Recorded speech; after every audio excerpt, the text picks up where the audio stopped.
Hello दोस्तों, कैसे हो आप सभी। आशा करती हूँ आप सभी स्वस्थ होंगे। मैं आप सभी का अपने चैनल हिंदी क्लासेस में बहुत बहुत स्वागत करती हूँ। तो आज हम करेंगे भाई 7th क्लास की एनसीईआरटी की बुक बसंत भाग 2। ठीक है, मैंने 6 क्लास की मल्हार आपको कंप्लीट करवा दी है। ठीक है, जिस बच्चे ने वो क्लास नहीं देखी तो चैनल पर उपलब्ध है, आपको मिल जाएगी। ठीक है, प्लेलिस्ट भी बना रखी है, वहाँ से आप जाकर देख सकते हैं।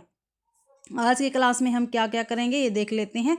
शिव मंगल सिंह सुमन, इनकी रचना है हम पंछी उन्मुक्त गगन के। शिव प्रसाद सिंह की रचना है दादी माँ। नागार्जुन की हिमालय की बेटियां। भवानी प्रसाद मिश्र कठपुतली। भगवती प्रसाद वाजपेयी की है मिठाई वाला। जिनेन्द्र की है चिड़िया की बच्ची। ततेस्कु कुनियानगी की है पूर्व अनुभव। रहीम के दोहे करेंगे। श्री पद्मनाभन का कंचा। अयोध्या सिंह उपाध्याय हरिओद का एक तिनका। प्रयाग शुक्ल का खान पान की बदलती तस्वीर। महादेव वर्मा का नीलकंठ। मीराबाई का भोर और बरखा। फिर है कुंवर सिंह, ये करेंगे। विनीता पांडे संघर्ष के कारण मैं तुनक मिनाज हो गया धनराज। मोहनदास करमचंद गांधी आश्रम का अनुमानित व्यय। बालकृष्ण शर्मा नवीन की विप्लव गायन। तो ये हम थ्योरी क्लास प्लस में एमसीक्यू करेंगे भाई। ठीक है, और एक ही क्लास में हम कंप्लीट एक वसंत भाग 2 कर लेंगे। तो बच्चे शुरू से लेके अंत तक जरूर से जरूर जुड़े रहे। ठीक है, और क्लास को पूरी देखे भी। ठीक है, और भैया अगर क्लास अच्छी लगे तो क्लास को ज़्यादा से ज़्यादा शेयर भी करें। ठीक है, तो बसंत भाग 2 है। ठीक है, पहला लेसन है शिव मंगल सिंह सुमन का हम पंछी उन्मुक्त गगन के। ये हम करेंगे, पहले हम जो सारांश है वो करेंगे। ठीक है, उसके बाद उसके क्वेश्चन आंसर हम करेंगे। तो देखते हैं, यह रचना कविता विधा में है। ठीक है, तो हम पंछी उन्मुक्त गगन के किस विधा की रचना, तो क्या है, कविता है ये। इसके रचनाकार शिव मंगल सिंह सुमन है। प्रस्तुत कविता में कवि ने उड़ने वाले प्राणी मात्र की स्वतंत्र रहने की भावना को उन्मुक्त गगन से में पक्षियों के माध्यम से व्यक्त किया है। इस कविता में कवि हमें पक्षियों के माध्यम से मनुष्य जीवन में आज़ादी का मूल्य बताना चाहते हैं। कविता के माध्यम से कवि हमें संदेश देना चाहते हैं कि हमें परतंत्रता किसी भी कीमत पर पसंद नहीं है। यदि किसी कारण परतंत्रता की बेड़ियां पड़ भी जाए तो हमें स्वतंत्रता प्राप्ति हेतु निरंतर प्रयास करना चाहिए। अब इसके क्वेश्चन आंसर देख लेंगे। हम पंछी उन्मुक्त गगन के शीर्षक पाठ के कवि कौन है, तो कौन है भाई, तो यतीश अग्रवाल है, शिव मंगल सिंह सुमन है, जिनेन्द्र कुमार है, शिव प्रसाद सिंह है। तो बी आंसर अपना बिल्कुल सही रहेगा। हम पंछी उन्मुक्त गगन के शीर्षक पाठ के कवि शिव मंगल सिंह सुमन जी रहेंगे। अगला क्वेश्चन है, हम पंछी उन्मुक्त गगन के शीर्षक पाठ के अनुसार पक्षी किस प्रकार के गगन में उड़ना चाहते हैं, तो भाई नीले गगन में उड़ना चाहते हैं। आंसर ये बिल्कुल सही है। हम पंछी उन्मुक्त गगन के शीर्षक पाठ के अनुसार पक्षी नीले गगन में उड़ना चाहते हैं। अगला क्वेश्चन है, हम पंछी उन्मुक्त गगन के शीर्षक पाठ के अनुसार पक्षी के पिंजरे की तीलियां किस धातु से बनी बताई गई है, तो किस धातु से बनी है, लोहे की है, तांबे की है, चांदी की है, सोने की है भाई। तो डी आंसर बिल्कुल सही रहेगा, सोने की है। ठीक है, हम पंछी उन्मुक्त गगन के शीर्षक पाठ के अनुसार पक्षी के पिंजरे की तीलियां सोने की धातु से बनी हुई है। हम पक्षी उन्मुक्त गगन के शीर्षक पाठ के अनुसार लाल किरण की चोंच खोल से क्या तात्पर्य है, क्या भाई लाल किरण सी चोंच खोल से क्या तात्पर्य है, तो लाल किरण में लाल चोंच खोलकर सूरज के किरणों के जैसी लाल चोंच को खोलकर, भी आंसर अपना बिल्कुल सही रहेगा। हम पक्षी उन्मुक्त गगन के शीर्षक पाठ के अनुसार लाल किरण सी चोंच खोल से तात्पर्य है सूरज के किरणों के जैसी लाल चोंच को खोलकर। अगला क्वेश्चन देखते हैं भाई, हम पक्षी उन्मुक्त गगन के पाठ के अनुसार पक्षी क्या चाहते हैं, तो पक्षी क्या चाहते हैं, पिंजरे में बंद रहना, पिंजरे में बंद होना, गाना गाना, स्वतंत्र रहकर जीना, उपयुक्त सभी। तो स्वतंत्र रहकर जीना पक्षी चाहते हैं भाई, सी आंसर बिल्कुल सही रहेगा। अगला क्वेश्चन, निम्नलिखित में से उचित शब्द चुनकर पंक्ति को पूरा कीजिए। पुलकित पंख डैश जाएंगे, तो क्या जाएंगे, टूट जाएंगे भाई। आंसर ए बिल्कुल सही रहेगा। हम पक्षी उन्मुक्त गगन के पाठ के अनुसार कवि ने कटुक निबोरी को किस चीज से अच्छा बताया, अभी कुटुक निबोरी को किस चीज से अच्छा बताया है कवि ने, पिंजरे में रखी दाने से, हलवा पूरी से, कटोरी के अन्न से, या सोने की कटोरी में रखी हुई मैदा से। डी आंसर अपना बिल्कुल सही रहेगा। हम पक्षी उन्मुक्त गगन के पाठ के अनुसार कवि ने कटुक निबोरी को सोने की कटोरी में रखी हुई मैदा से कहीं अच्छा बताया है। हम पक्षी उन्मुक्त गगन के पाठ के अनुसार पिंजरे में बंद पक्षी क्या करना भूल जाते हैं? तो क्या करना भूल जाते हैं? अपनी गति और उड़ान। ठीक है, ये क्या है? भूल जाते हैं। हम पक्षी उन्मुक्त गगन के पाठ के अनुसार पिंजरे में बंद पक्षी अपनी गति उड़ान भूल जाते हैं। अगला क्वेश्चन है, हम पक्षी उन्मुक्त गगन के पाठ के अनुसार कवि ने कविता में पक्षियों के लिए कौन सी बात की है? तो कौन सी बात की है? गुलामी की, स्वतंत्रता की, पिंजरे की, आश्रय की? आश्रय की, तो सॉरी भाई, तो बी आंसर अपना बिल्कुल सही रहेगा। हम पक्षी उन्मुक्त गगन के पाठ के अनुसार कवि ने कविता में पक्षियों के लिए स्वतंत्रता की बात की है। अगला क्वेश्चन है, हम पक्षी उन्मुक्त गगन के पाठ के अनुसार पक्षी अब बस सपनों में क्या देखते हैं? तो क्या देखते हैं? हम पेड़ों की ऊंची टहनियों पर झूला झूल रहे हैं। ये क्या है? वो सपनों में ही देखते हैं। अगला क्वेश्चन है, हम पक्षी उन्मुक्त गगन के पाठ के अनुसार बंदी बना पक्षी किसके सपने देखता है? तो किसके सपने देखता है? तरु की फुनगी के, झूले के, स्वादिष्ट भोजन के, लंबी लंबी उड़ान के, या सुख की नींद के?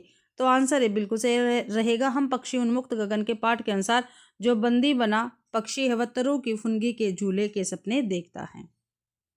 अगला क्वेश्चन है, हम पक्षी उन्मुक्त गगन के पाठ के अनुसार पक्षी कैसे अरमान थे? भाई पक्षी के कैसे अरमान थे? तो पिंजरे में पड़े रहने के नहीं, नीले नभ की सीमा पाने के भी अरमान थे। भी आंसर अपना बिल्कुल सही रहेगा। हम पक्षी उन्मुक्त गगन के पाठ के अनुसार पक्षी के नीले नभ की सीमा पाने के अरमान थे।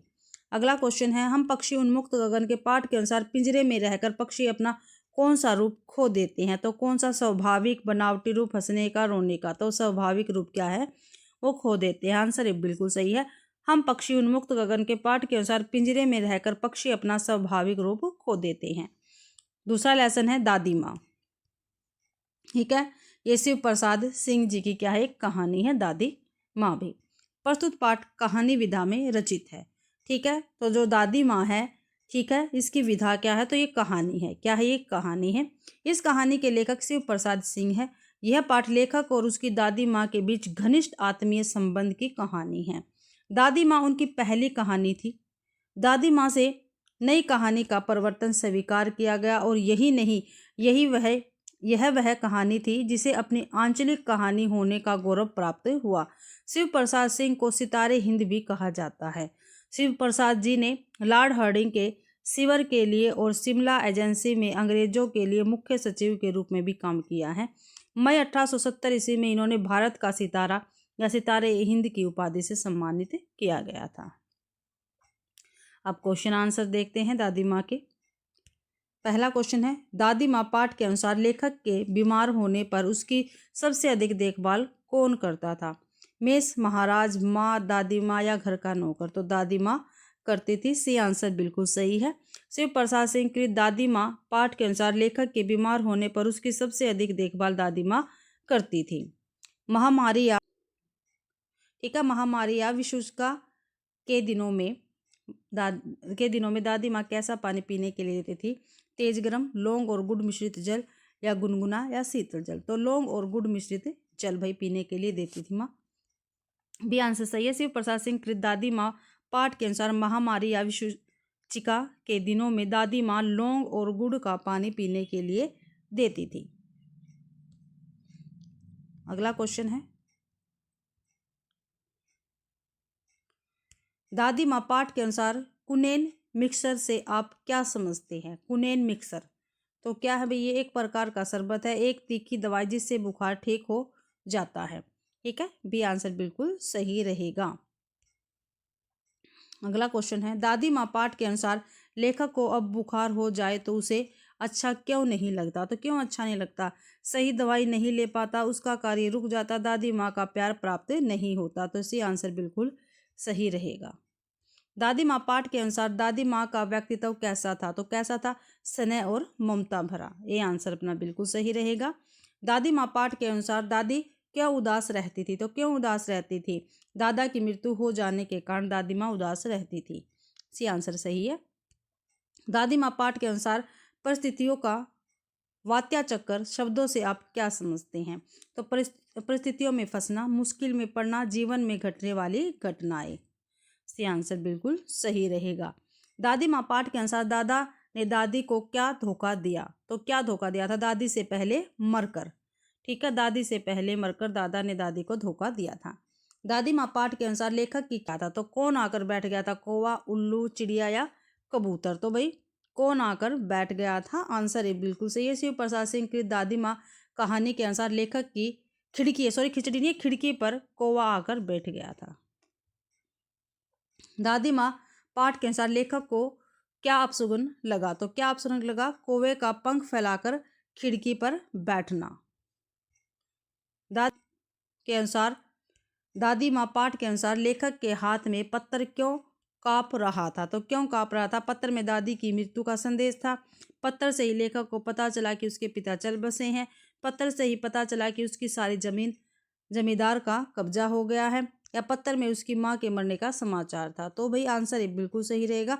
शिव प्रसाद सिंह की दादी माँ कहानी के अनुसार लेखक के हाथ में पत्थर इसलिए कांप रहा था क्योंकि पत्थर में दादी की मृत्यु का संदेश था। अगला क्वेश्चन है, दादी माँ पाठ के अनुसार पत्थर की पंक्तियां काली चींटियों की भांति धूमिल क्यों हो रही थी, तो क्यों हो रहा था? दादी की मृत्यु का समाचार पढ़कर लेखक की आंखों में आंसू आ गए थे। आंसर सी बिल्कुल सही है। शिव प्रसाद सिंह कृत दादी माँ कहानी के अनुसार दादी की मृत्यु का समाचार पढ़कर लेखक की आंखों में आंसू आ गए थे, जिसके कारण पत्थर की पंक्तियां काली चींटियों की भांति धूमिल हो रही थी। अगला क्वेश्चन है, दादी माँ पाठ के अनुसार लेखक को किस बात पर विश्वास नहीं हो रहा था, तो दादी की मृत्यु पर विश्वास नहीं हो रहा था लेखक को। अगला क्वेश्चन है, बिटिया की शादी है, आपने दया करेंगी तो उस बेचारी का निस्तार कैसे होगा, यह कथन कौन किससे कहता है, तो रामा की चाची, रामा है भैया, रामिनी, रामा की चाची दादी से कहती है। ठीक है, आगे देखते हैं क्वेश्चन, लड़के से क्या पर्दा, लड़के और बरहा का मन एक सा होता, यह कथन किसका है, तो राघव का है, धन्नो चाची का है, किशन का, दादी माँ का, तो दादी माँ का यह कथन रहेगा। अगला लेसन है, हिमालय की बेटियाँ। नागार्जुन जी का काफ़ी महत्वपूर्ण निबंध है ये, हिमालय की बेटियाँ। तो इस रचना की विधा क्या है भाई, तो ये रचना क्या है? निबंध है, निबंध विधा से संबंधित है। इसके लेखक नागार्जुन हैं। नागार्जुन का वास्तविक नाम वेदनाथ मिश्र था, परंतु साहित्य में उन्होंने नागार्जुन तथा मैथिली में यात्री उपनाम से रचनाएं की। ठीक है, यह लेख 1947 में लिखा गया। इस निबंध में लेखक ने नदियों के प्रति अपनी अपार श्रद्धा को प्रकट किया है। इस पाठ में उन्होंने हिमालय और उससे निकलने वाली नदियों के बारे में बताया है। पाठ के माध्यम से निबंध में लेखक ने हिमालय से निकलने वाली नदियों के नाम, उद्गम स्थल और उनके परिवर्तित होने वाले रूप से हमें परिचित करवाना चाहा है। साथ ही मानवीय संबंधों के आधार पर हिमालय और नदियों के बीच पिता पुत्रियों का नाता बताया है। हिमालय से निकलने वाली नदियाँ सिंधु, झेलम, चिनाब, ब्यास, रावी, सरस्वती, सतलज, गंगा, यमुना और ब्रह्मपुत्र आदि बड़ी नदियाँ निकलती हैं। ये नदियाँ हिमालय से निकलती हैं और भारतीय सब कोशियों को सिंचाई और पेयजल की आपूर्ति के लिए महत्वपूर्ण भूमिका निभाती है। सिंधु और गंगा, ब्रह्मपुत्र, मेघना नदियों से हिमालय की मुख्य नदी प्रणाली बनती है। सिंधु नदी विश्व की सबसे बड़ी नदियों में से एक है। तिब्बत में मानसरोवर के निकट इसका उद्गम स्थल है। यह भारत से होकर पाकिस्तान जाती है और अंत में कराची के निकट अरब सागर में मिल जाती हैं। सिंधु, गंगा और ब्रह्मपुत्र नदियाँ हिमालय को पार करने वाली प्रमुख नदियाँ हैं। सिंधु और ब्रह्मपुत्र नदियों की दो पावन नदियाँ हैं। इन नदियों से निकलने वाली छोटी बड़ी नदियाँ हिमालय की बेटियाँ कहलाती है। सिंधु की प्रमुख सहायक नदियाँ सतलुज, ब्यास, रावी, चिनाब, झेलम, जास्कर, नुब्रा, श्योकर और हुंजा हैं। ठीक है, आपको ध्यान रखनी है सिंधु की सहायक नदियाँ कौन कौन हैं। सतलुज है, ब्यास है, रावी है, चिनाब है, झेलम है, जास्कर है, नुब्रा है, श्योकर, हुंजा है। ब्रह्मपुत्र की सहायक नदियाँ है दिबांग, लोहित और कैनुला। कालिदास के विरही यक्ष ने अपनी मेघदूत से कहा था कि वेत्रवती यानी बेतवा नदी को प्रेम का प्रतिदान देते जाना। यह बात कालिदास की रचना मेघदूत से ली गई है। मेघदूत कालिदास की एक गीतात्मक कविता है। इस कविता में एक यक्ष की कहानी जो कुबेर के सेवक थे। कुबेर ने सेवक को अलकापुरी से निकाल दिया। यक्ष रामगिरी पर्वत पर रहने लगा था। वर्षा ऋतु में यक्ष को अपनी प्रेमिका की याद आने लगी। यक्ष ने मेघ को दूत बनाकर अपनी प्रेमिका को संदेश भेजने का फैसला लिया। मेघदूत की प्रेषी बेतवा नदी है। तो अब इसके क्वेश्चन आंसर देखते हैं भाई। हिंदी के किस कवि ने मैथिली में यात्री नाम से कविताएं लिखी हैं? तो भाई कौन से कवि है हिंदी के जिन्होंने मैथिली में यात्री उपनाम से रचनाएं लिखी है? तो नरेश मेहता है, नागार्जुन जी है, विपिन कुमार अग्रवाल या धूमिल है। तो नागार्जुन जी रहेंगे। बी आंसर अपना बिल्कुल सही है।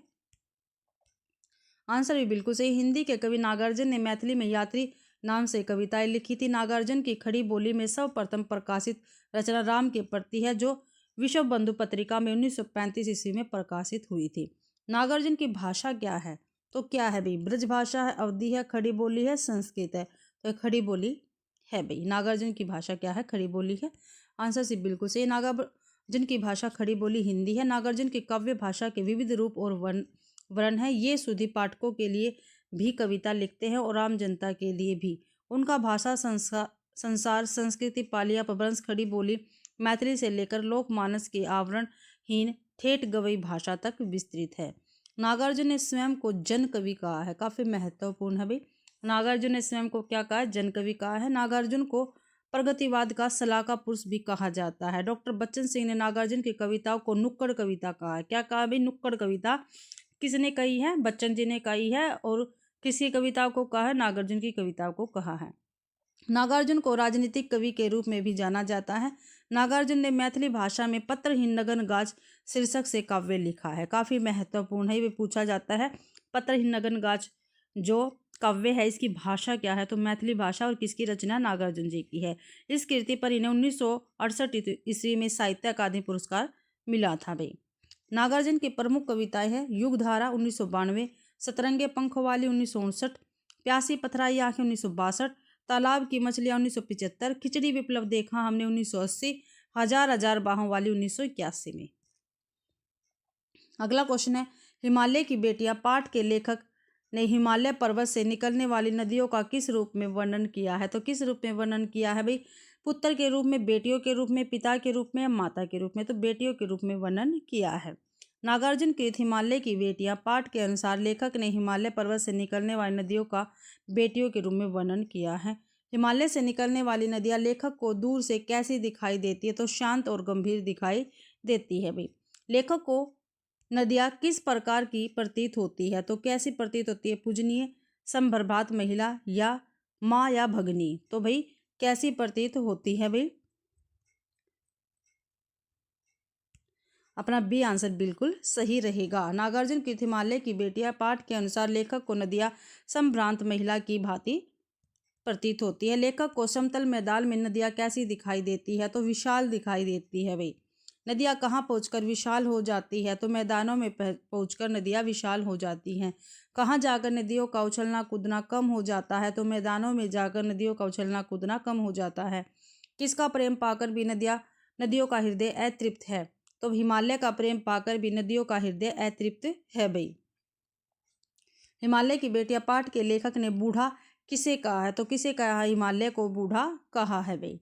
हिमालय को किसका ससुर बताया गया है? तो हिमालय को किसका ससुर कहा गया है? सागर का ससुर कहा गया है। यह आंसर बिल्कुल सही है। लेखक ने नदियों को किस हिमालय की गोद में खेलने वाली बालिकाएं बताया है? ठीक है, तो भाई बूढ़ा हिमालय की गोद में खेलने वाली बालिकाएं बताया है लेखक ने। लेखक किस देश में सतलुज नदी के किनारे बैठा था?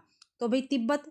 ठीक है, तिब्बत में। नागार्जुन कृत हिमालय की बेटियां पाठ के अनुसार लेखक तिब्बत देश में सतलुज नदी के किनारे बैठा था। अगला क्वेश्चन है, हिमालय की बेटियां पाठ के अनुसार बेतवा नदी को किसकी प्रेषी के रूप में चित्रित किया है?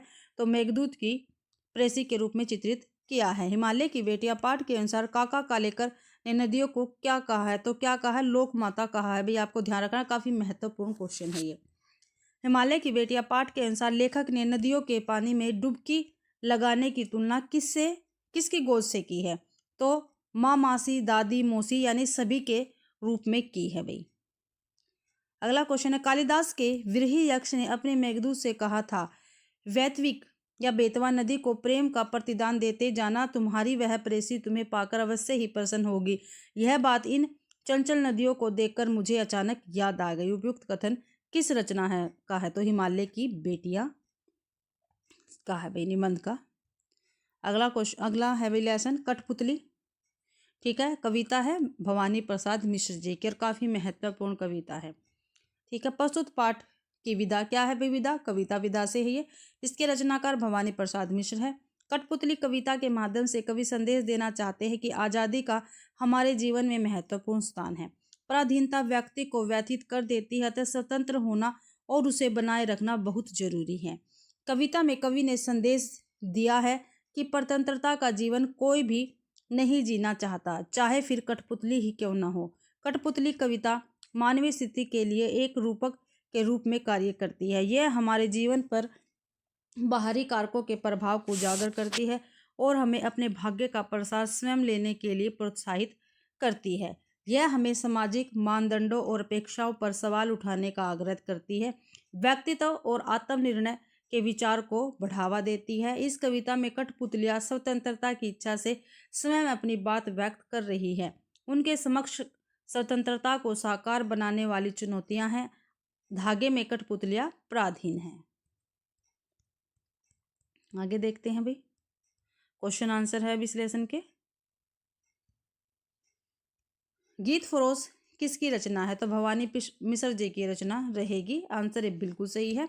गीत फरोश भवानी मिश्र की रचना है। भवानी प्रसाद मिश्र को सहजता का कवि कहा जाता है, ये आपको ध्यान रखना है। कहानीकार उदय प्रकाश ने भवानी प्रसाद मिश्र को कविता का गांधी कहा है। कविता का गांधी किसको कहा जाता है? भवानी प्रसाद मिश्र जी को कहा जाता है। और किसने कहा? उदय प्रकाश ने कहा है। भवानी प्रसाद मिश्र ने स्वयं को गांधी का बेटा का, ये ध्यान रखना है। भवानी प्रसाद मिश्र के काव्य संग्रह गीत फरोश 1953 ईस्वी में प्रकाशित है। चकित है दुख 1968 में, अंधेरी कविताएं 1968 में, गांधी पंचती 1969 में, खुशबू के शिलालेख 1973 में, मानसरोवर दिन 1981 ईस्वी में प्रकाशित है। बुनी हुई रस्सी 1971 में। इनका काव्य संग्रह के लिए भवानी प्रसाद मिश्र को 1972 ईस्वी में साहित्य अकादमी पुरस्कार मिला था भाई। गीत फरोश कविता के रचनाकार कौन है? तो भवानी प्रसाद मिश्र जी रहेंगे। बी आंसर सी आंसर बिल्कुल सही है।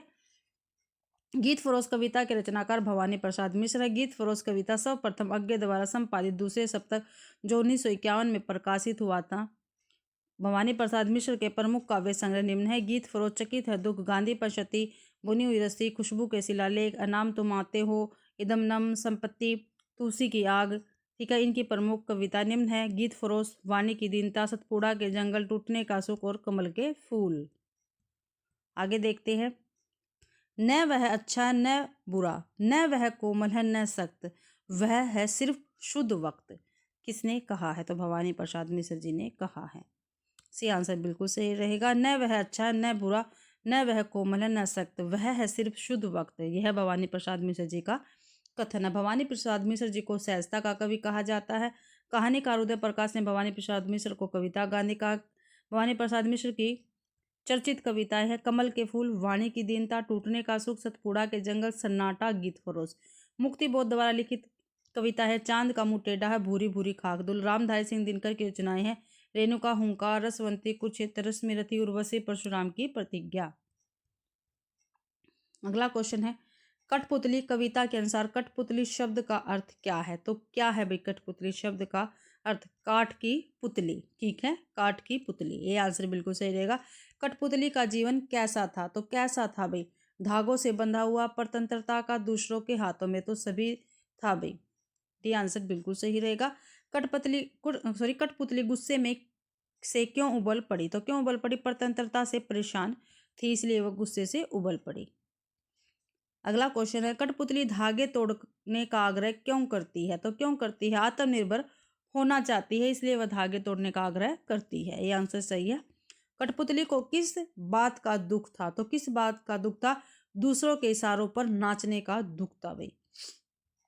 अगला क्वेश्चन है, कठपुतली ने दूसरे कठपुतलियों से क्या कहा? ठीक है, दूसरी कठपुतलियों से क्या कहा था कठपुतली ने भाई? बंधन तोड़ने के लिए, आत्मनिर्भर होने के लिए, स्वतंत्रता के लिए, यह सभी कठपुतली ने दूसरी कठपुतलियों से कहा था। कठपुतलियों ने पहली कठपुतली के समक्ष क्या सहमति दी? तो क्या सहमति दी थी? स्वतंत्र हो जाए। आगे देखते हैं। कठपुतली कविता के अनुसार हमें अपने मन के छंद हुए से क्या तात्पर्य है? हमें अपने मन के छंद हुए से क्या तात्पर्य है? तो अपने मन की बात सुनाना भी आंसर बिल्कुल सही रहेगा। भवानी प्रसाद मिश्र कृत कठपुतली कविता के अनुसार हमें अपने मन के छंद हुए से तात्पर्य अपने मन की बात सुनना। पहली कठपुतली क्या सोचने लगी? तो क्या सोचने लगी थी? क्या स्वतंत्र होना सुख में होगा? बी आंसर बिल्कुल सही है। क्या स्वतंत्र हो पाई? यदि हो पाई तो कौन सी? सबसे बड़ी वाली, सबसे छोटी वाली, ए और बी इनमें से कोई भी नहीं। तो कोई भी कठपुतली स्वतंत्र नहीं हो पाई भाई। डी आंसर सही है। अगला है मिठाई वाला। ठीक है, मिठाई वाला ये एक कहानी है। ठीक है, भगवती प्रसाद वाजपेयी जी की, और काफ़ी महत्वपूर्ण कहानी है भाई ये। ठीक है, प्रस्तुत पाठ की विधा है कहानी। तो क्या है इसकी विधा? कहानी है। इस पाठ के लेखक है भगवती प्रसाद वाजपेयी। ठीक है, कहानी के माध्यम से कहानीकार बताना चाहता है कि मनुष्य अपने दुख के समय में भी दूसरों के प्रति अपने मन में परोपकार की भावना रखता है तो उसे मानसिक सुख और शांति प्राप्त होती है। मिठाई वाला कहानी सरयू पाठ्य पुस्तक में संकलित है। किसमें? सरयू पाठ्य पुस्तक में संकलित है। इसमें बाल मनोविज्ञान के विभिन्न कोणों को प्रस्तुत किया गया है। ठीक है, क्वेश्चन आंसर देखते हैं। नगर भर में क्या समाचार फैल गया था? तो क्या समाचार फैल गया था भाई? मधुर तान में गाकर मुरलियां बेचने वाला आया है। तो बी आंसर बिल्कुल सही है। मुरली वाले के बारे में लोग क्या कहते थे? तो क्या कहते थे? वह मुरली बजाने में उस्ताद है। यह है क्या है? सभी लोग कहते थे भाई। अगला क्वेश्चन है, मुरली का दाम था। तो मुरली का दाम क्या था? 2 पैसा था भाई। मुरली वाले द्वारा सस्ती मुरलियां बेचने पर लोग क्या सोचते थे? तो क्या सोचते थे? इसके घर का खर्च कैसे चलता होगा? सी आंसर सही है। मुरली वाला सस्ती मुरलियां क्यों बेचता था? तो क्यों बेचता था? वह बच्चों को खुश करना चाहता था, इसलिए वह सस्ती मुरलियां बेचता था। मिठाइयों की क्या विशेषता थी? तो मिठाइयों की क्या विशेषता थी? मिठाइयाँ रंग बिरंगी, खट्टी मीठी, जायकेदार, जल्दी न घुलने वाली थी भाई। तो बी आंसर अपना बिल्कुल सही रहेगा। मिठाई वाले की मिठाई कौन कौन से आकार की थी? तो कौन कौन से आकार की थी भी मिठाई वाले की मिठाई? तो चपटी, गोल व पहलदार थी भी। चपटी, गोल व पहलदार थी। ये आंसर बिल्कुल ठीक रहेगा। मिठाई का दाम क्या था? तो मिठाई का दाम क्या था? 1 पैसे की 16। ठीक है, 1 पैसे की 16। मिठाइयों का एक विशेष गुण क्या था? तो क्या था? ये खांसी दूर करती थी।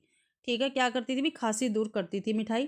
प्राण निकाले नहीं निकले, इस कथन द्वारा मिठाई वाला क्या कहना चाहता है? क्या भी प्राण निकाले नहीं निकले? तो मरने पर भी न मरा, मरने की चाहत रखता हूं। आगे देखते हैं। बच्चों व पत्नियों के बिना मृत्यु चाहकर भी न पाया। ठीक है, तो बी आंसर बिल्कुल सही रहेगा। प्राण निकाले नहीं निकले, इस कथन द्वारा मिठाई वाला यह कहना चाहता है कि बच्चों व पत्नियों के बिना मृत्यु चाहकर भी मर न पाया भाई। अगला क्वेश्चन है, मिठाई वाला अपने व्यवसाय में पैसों को कम महत्व क्यों देता है? क्यों देता है? क्योंकि बच्चों को खुश देखकर उसे आत्म संतुष्टि मिलती है। अगला क्वेश्चन है, मिठाई वाले को किस चीज की कमी न थी? तो किस चीज की? धन की कमी नहीं थी। मिठाई वाला बच्चों की झलक में क्या पाता था? तो क्या पाता था? अपने बच्चों की झलक, मानसिक संतुष्टि, उद्देश्य पूर्णता, ये सभी वो क्या है? पाता था भाई। रोहिणी ने बच्चों से क्या जानना चाहा था? जो रोहिणी है उसने बच्चों से क्या जानना चाहा था? खिलौना कितने का खरीदा? ठीक है, ये जानना चाहा था। चुन्नू मुन्नू ने हाथी घोड़े कितने में खरीदे थे? तो कितने में खरीदे थे? 2 पैसे में खरीदे थे। रोहिणी को मुरली वाले के सवर से किसका स्मरण हो आया था? तो खिलौने वाले का स्मरण हो पाया था। रोहिणी ने मुरली वाले की बातें सुनकर क्या महसूस किया?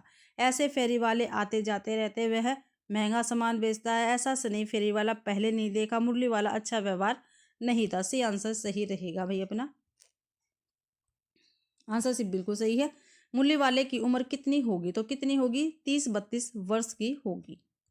मुरली वाला कैसा साफा बांधता है? तो कैसा साफा बांधता था मुरली वाला? बीकानेरी रंगीन साफा बांधता था भाई। समय की गति विधाता की लीला, यह कथन किसका? क्या भाई समय की गति विधाता की लीला, यह कथन किसका है? तो मिठाई वाले का ये कथन रहेगा। अगला लेसन है चिड़िया की बच्ची। लेखक कौन है? जिनेंद्र कुमार रहेंगे भाई लेखक। ठीक है, तो देखते हैं प्रस्तुत पाठ की विधा क्या है? कहानी है। ठीक है, चिड़िया की बच्ची क्या है? कहानी विधा से संबंधित है भाई। लेखक कौन है? जिनेंद्र कुमार है। इस कहानी में लेखक ने आज़ादी की महत्ता और मनुष्य के स्वार्थी स्वभाव का वर्णन किया है।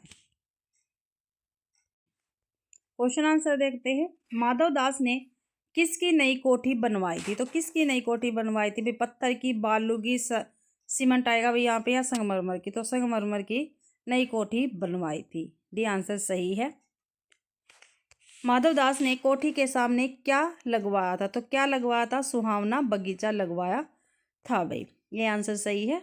तो भाई इसके साथ जो शॉर्ट वीडियो मैंने आपको दे रखी है उनको भी आप जरूर से जरूर देखें, क्योंकि उससे एक शॉर्ट से आपके एक क्वेश्चन पक्का पेपर में पूछा जाएगा। तो प्लीज़ आप उनको जरूर से जरूर देखें। शाम को माधव दास कोठी के बाहर चबूतरे पर क्या डलवाकर मसनद के सहारे गलीचे पर बैठते थे? तो तख्त डलवाकर। डी आंसर सही है। कोठी के बाहर चबूतरे पर तख्त डलवाकर मसनद के सहारे माधव दास गलीचे पर बैठकर किसकी छटा निहारते हैं? तो प्रकृति की छटा निहारते थे भाई। अगला क्वेश्चन देखते हैं। प्रकृति की छटा निहारने से माधव दास को क्या मिलती थी? तो क्या मिलती थी? मन की संतुष्टि मिलती थी। सी आंसर सही है। माधव दास पास रखे हुए फरसी हुक्के की स्टक को मुंह में दिए ख्याल ही ख्याल में संध्या को किसकी भांति गुजार देते थे? सौपन की भांति गुजार देते थे। अगला क्वेश्चन है। संध्या के समय सेठ के सामने गुलाब की डाली पर कौन आ बैठा? तो एक चिड़िया आ बैठी थी। चिड़िया की गर्दन किस रंग की थी? तो लाल रंग की थी भाई। डी आंसर सही रहेगा। चिड़िया ने सेठ जी से बार बार कहाँ जाने के लिए कहा था? अपनी माँ के पास जाने के लिए कहा था। ये आंसर सही रहेगा। चिड़िया के शरीर पर चित्र विचित्र क्या था? तो क्या था भाई? चित्रकारी थी। ठीक है, चिड़िया के शरीर पर चित्र विचित्र चित्रकारी थी भाई। अगला क्वेश्चन है। आओ तुम बड़ी अच्छी आई, तुम बेखटक यहाँ आया करो, यह कथन किसका है? क्या भाई? आओ तुम बड़ी अच्छी आई, तुम बेखटक यहाँ आया करो, यह कथन किसका है? तो माधव दास का, चिड़िया का, माँ का, या नौकर का? तो यह कथन माधव दास का रहेगा। अगला क्वेश्चन है। मुझे मालूम नहीं था कि यह बगीचा आपका है, यह कथन किसका? तो इस कथन चिड़िया का है। इस पाठ के अंतर्गत चिड़िया ने महामान्य किसे कहा है? तो किसे कहा है? सेठ जी को कहा है महामान्य। अगला क्वेश्चन है। चिड़िया की बच्ची कहानी में नादान किसे कहा गया है? तो चिड़िया को कहा गया है नादान। बटन दबाने पर कोठी से बाहर कौन आया था? तो कौन आया था? नौकर आया था भाई। जिससे मैं बात कर लेता हूँ उसकी किस्मत खुल जाती है। इस कथन से सेठ माधव दास ने कैसे स्वभाव का पता चलता है? तो घमंडी स्वभाव का पता चलता है। इस कहानी में प्राणियों की कौन सी प्रमुख प्रवृत्ति को बताया गया है? तो स्वतंत्र रहने की प्रवृत्ति को बताया गया है। इस पाठ के अनुसार सोने की तृष्णा किसको है? तो किसको है? जगत को है भाई सोने की तृष्णा। कहानी में किसने सेठ जी का चित्त प्रसन्न किया? तो किसने किया था भाई चित्त प्रसन्न? चिड़िया ने किया था। चिड़िया को सेठ के ठाट बाट अथवा माँ का घोंसला में से कौन वस्तु पसंद थी? तो माँ का घोंसला उसको पसंद थी। बी आंसर बिल्कुल सही है। चिड़िया को माँ का घोंसला क्यों पसंद था? क्यों पसंद था? उसे माँ का प्यार और स्वतंत्रता मिलती थी, इसलिए उसको पसंद था भाई। अगला लेसन है अपूर्व अनुभव। ठीक है, ये एक संस्मरण है और इसके लेखक कौन रह गए? तेतुस्को कुरियानगी। ठीक है, प्रस्तुत पाठ संस्मरण विधा में लिखित है। यह मूलतः जापानी भाषा में है। ठीक है, कैसी भाषा इस पाठ की? जापानी है। ठीक है, तेतुस्को कुरियानगी द्वारा लिखित तथा अपूर्वा याज्ञिक कुशवाल द्वारा हिंदी में अनुवादित। ठीक है, अनुवाद किसने किया है हिंदी में इसका? तो अब अपूर्वा याज्ञिक कुशवाहा ने किया है। तोतो चांद विश्व साहित्य की एक अमूल्य निधि है। इसका अनुवाद विश्व के कई भाषा में हो चुका है। यह एक ऐसी अद्भुत पाठशाला और उसमें पढ़ने वाले बच्चों की कहानी है जिनके लिए रेल के डिब्बे कक्षाएं थी। गहरी जड़ों वाले पेड़ पाठशाला का गेट, शाखा बच्चों के खेलने के कोने। लेखिका स्वयं इस स्कूल की छात्रा थी। अपूर्व अनुभव तोतो चांद पुस्तक का एक अंश है। क्वेश्चन आंसर देख लेते हैं। सभागार में शिविर लगने के कितने दिन बाद तोतो चांद के लिए एक बड़ा साहस करने का दिन आया? तो भाई 2 दिन बाद।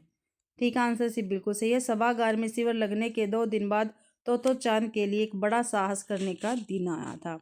अगला क्वेश्चन है, सभागार में शिविर लगने के 2 दिन बाद तो चांद को किससे मिलना था? तो किससे मिलना था?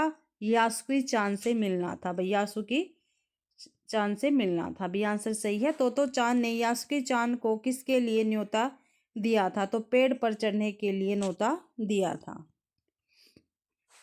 अगला क्वेश्चन है, यासुकी चांद तथा तो चांद कहाँ के रहने वाले थे? तो जापान के रहने वाले थे भी। आंसर सही रहेगा।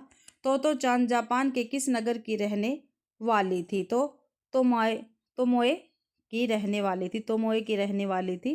ये आंसर सही है। तो चांद का पेड़ मैदान के किस हिस्से में था? तो बाहरी हिस्से में था भाई तो चांद का पेड़। ये आंसर सही है। बच्चे किसे अपनी निजी संपत्ति समझते थे? तो अपने पेड़ को अपनी निजी संपत्ति समझते थे सभी बच्चे। अगला क्वेश्चन है, डेनेन चोफू स्थान पर कौन रहता है? क्या भी डेनेन चोफू स्थान पर कौन रहता है? तो यासुकी चांद रहता है। निम्नलिखित में से पोलियो का शिकार कौन था? तो कौन था? यासुकी चांद था। रॉकी किसके पीछे पीछे स्टेशन तक पहुंचा? जो रॉकी है ये किसके पीछे पीछे स्टेशन पे पहुंचा था? तो चांद के पीछे पीछे स्टेशन पर पहुंचा था रॉकी। तो चांद के गले में पड़ा हुआ क्या हिल रहा था? तो क्या हिल रहा था भाई? रेल पास हिल रहा था। पेड़ पर चढ़ने की हार्दिक इच्छा किसकी थी? तो यासुकी चांद की पेड़ पर चढ़ने की हार्दिक इच्छा थी। तो चांद की उत्तेजना क्या तो चांद की उत्तेजना का क्या कारण था? तो भाई क्या कारण था? वह यासुकी चांद को पेड़ पर चढ़ाने वाली थी। डी आंसर सही है। यासुकी चांद तो चांद से कुल कितने वर्ष बड़ा था? तो भाई 1 वर्ष ही बड़ा था। तो चांद ने सीढ़ी कहाँ से प्राप्त की थी? तो चौकीदार के छप्पर से सीढ़ी प्राप्त की थी। अगला क्वेश्चन है, तो चांद को गाल फुलाकर तरह तरह के चेहरे क्यों बनाने पड़े? तो यासुकी चांद को खुश करने के लिए तो चांद को गाल फुलाकर तरह तरह के चेहरे बनाने पड़े भाई। अगला क्वेश्चन है, यासुकी चांद ने पेड़ पर चढ़कर क्या देखा? तो क्या देखा? दुनिया की नई झलक, रेलवे स्टेशन, बाहरी मैदान या लंबी सड़क? तो यासुकी चांद ने भाई पेड़ पर चढ़कर क्या देखा था? तो यासुकी चांद ने पेड़ पर चढ़कर दुनिया की नई झलक देखी थी। किसकी बहन अमेरिका में रहती थी?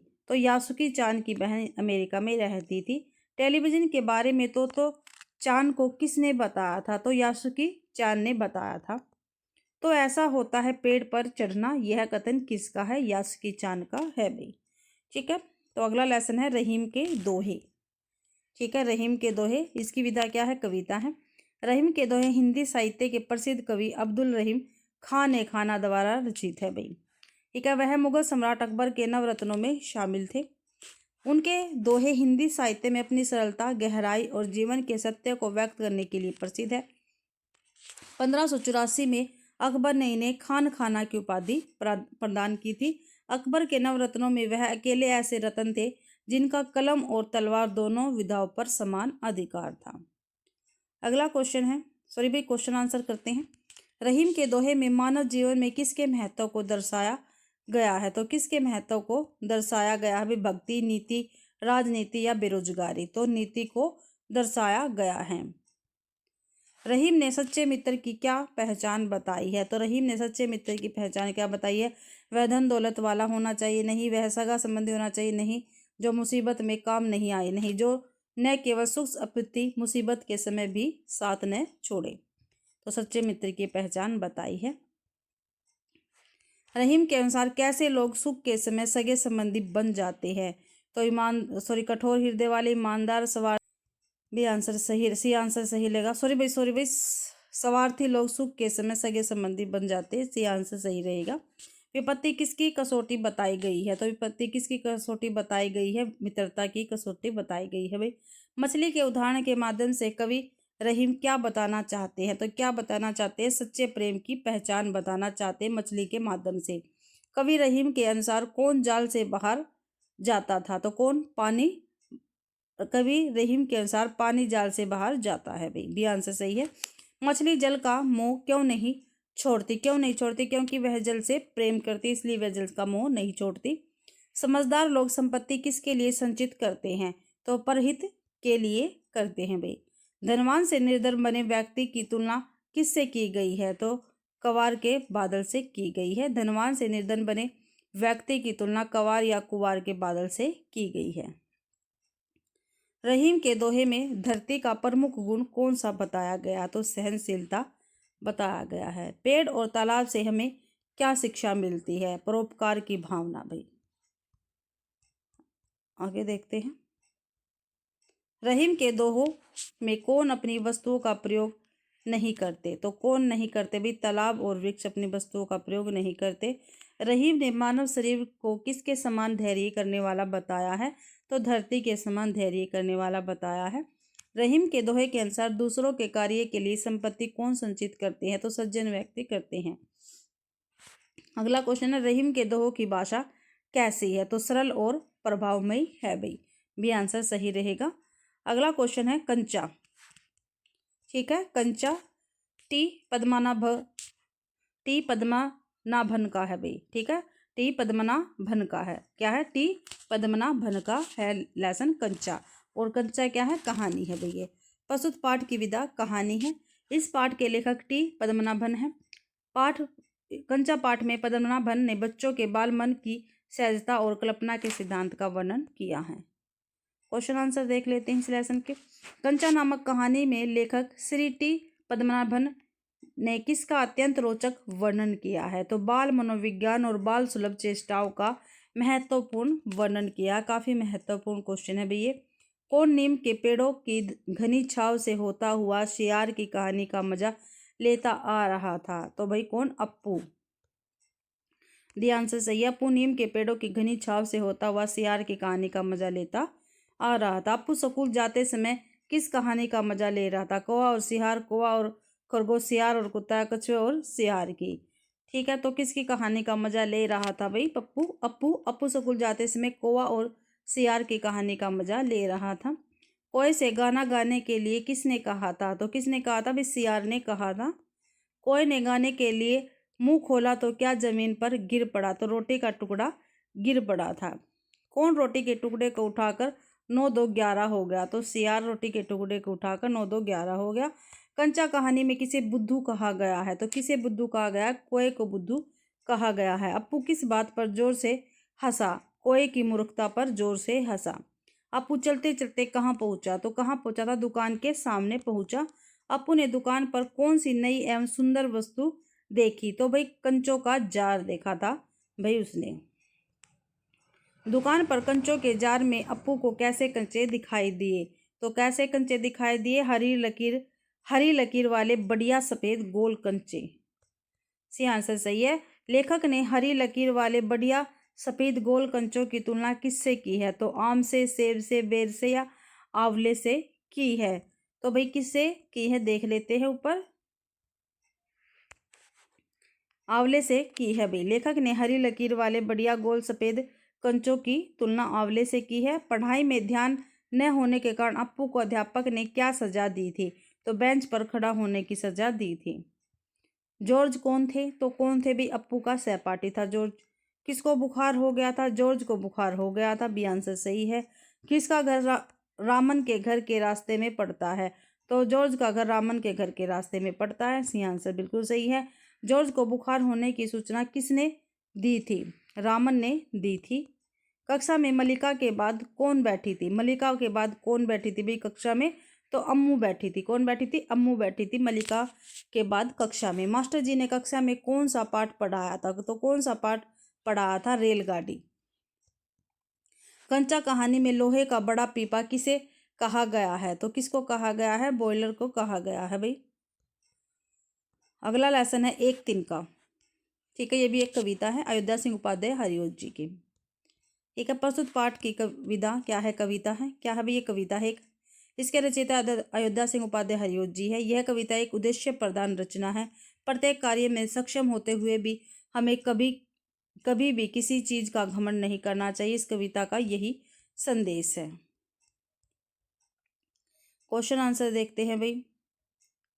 अयोध्या सिंह उपाध्याय हरिओं की किस रचना में कृष्ण महापुरुष की तरह अंकित हुए हैं?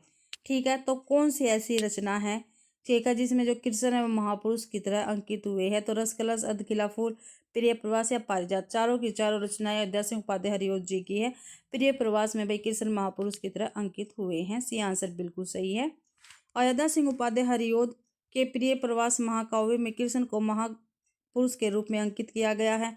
प्रिय प्रवास 1914 ईस्वी में खड़ी बोली का प्रथम महाकाव्य है। इसका सर्वप्रथम नाम ब्रजांगना विलाप था।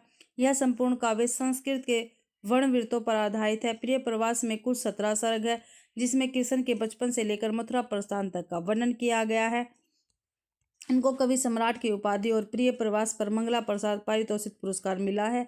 इनकी अन्य रचनाएं हैं रसकलश 1931, अधखिला फूल उपन्यास है, पारिजात 1937, कृष्ण तक 1882, रसिक रहस्य 1899 ईस्वी में प्रकाशित है, प्रेम प्रपंच 1900 में, प्रेमाम्बु प्रसरण 1901 में, प्रेमाम्बु प्रवाह 1901 में, ग्राम गीत 1938 में, कल्पलता 1937 में, बोलचाल 1928 में, मरम स्पर्श 1956 में, चौके चौपदे 1932 ईस्वी में, चुभते चौपते 1924 में, पदम प्रसून 1925 ईस्वी में प्रकाशित है। इनकी रचना घमंड से भरा हुआ तथा ऐठा हुआ कौन खड़ा था। तो कौन खड़ा था भाई? कवि खड़ा था।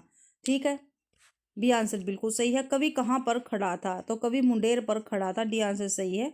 अचानक दूर से उठता हुआ कौन आया? एक तिनका आया। आंसर ए सही है। तिनका किसकी आंख में पड़ गया? तो भाई कवि की आंख में पड़ गया। आंख में तिनका पड़ने पर कवि की दशा कैसी हो गई? तो कैसी होगी? बेचैन। सी आंसर सही है। एक तिनका कविता में किस घटना की चर्चा की गई? आंख में पड़ने वाले तिनके की, मुंडेर पर खड़े होने की, नींद नहीं आने की, बीमार हो जाने की। तो आंख में पड़ने वाले तिनके की घटना की गई है। प्रस्तुत एक तिनका कहानी में आंख में पड़ने वाले तिनके की घटना की चर्चा की गई है। घमंडी की आंख से तिनका निकालने के लिए आसपास के लोगों ने क्या किया? तो क्या किया? मूठ से आंख सेकने लगे। बी आंसर सही है। कवि की अकड़ कैसे भाग गई? तो कैसे भाग गई? दबे पांव भाग गई। कवि को ताने किसने दिए? तो किसने दिए? कवि की अपनी समझ ने ताने दिए। एक तिनका कविता में एक तिनका किसके लिए बहुत है? तो किसके लिए बहुत है? कवि के घमंड एवं ऐंठ को निकालने के लिए बहुत है। अयोध्या सिंह उपाध्याय हरिओद कृत एक तिनका कविता में एक तिनका कवि के घमंड एवं ऐंठ के लिए बहुत है। अंत में कवि की समझ में क्या आया? तो क्या आया था भाई? अंत में कवि की समझ में घमंड नहीं करना चाहिए। सी आंसर बिल्कुल सही है। एक तिनका कविता से हमें क्या शिक्षा मिलती है? तो क्या शिक्षा मिलती है? हमें कभी घमंड नहीं करना चाहिए, हमें सदैव विनम्रता का व्यवहार करना चाहिए। घमंडी व्यक्ति का तुच्छ सी वस्तु भी कष्ट पहुंचा सकती है। या उपयुक्त सभी, तो सभी के से भी हम इस पाठ से हमें शिक्षा मिलती है। अगला लेसन है खान पान की बदलती तस्वीर। ये एक निबंध है और लेखक है प्रयाग शुक्ल। ठीक है, प्रस्तुत पाठ निबंध विधा में रचित है। इसके लेखक प्रयाग शुक्ल है। इस निबंध के माध्यम से खान पान की मिश्रित संस्कृति और खान पान में हो रहे बदलाव पर प्रकाश डाला है। खान पान में बदलाव के कारण आधुनिक जीवन शैली में आसानी हुई है। लोगों को खाने के लिए विविध प्रकार के व्यंजन आसानी से उपलब्ध है। फास्ट फूड और पैकेज फूड के समय की बचत की है और कामकाजी लोगों के लिए सुविधाजनक विकल्प प्रदान किया है।